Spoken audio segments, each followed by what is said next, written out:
নমস্কার, আমার নাম শ্বেতা মুখার্জি। আমি পেশায় একজন কাউন্সেলিং সাইকোলজিস্ট। আমি আজকে কথা বলবো আমাদের ইনস্টিটিউশন ইভলিউশন গাইডেন্স একাডেমি সম্বন্ধে।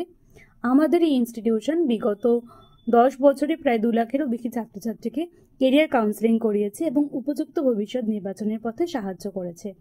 আমি আজকে কথা বলবো আর্কিটেকচার কোর্সের ব্যাপারে, ডিপ্লোমা ইন আর্কিটেকচার।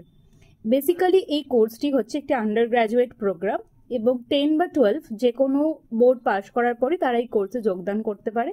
সেক্ষেত্রে 50% মার্কস অবশ্যই দরকার।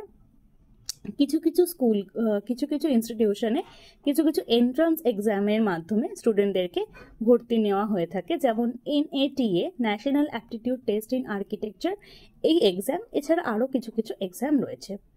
3 বা 4 বছরের কোর্স এটির ডিউরেশন, এবং এই কোর্সটি শেষের পর ক্যান্ডিডেট যে জব রোলগুলিতে জয়েন করতে পারবে তা হলো urban planner, interior designer, architect, landscape architect, construction manager, design coordinator. ধন্যবাদ।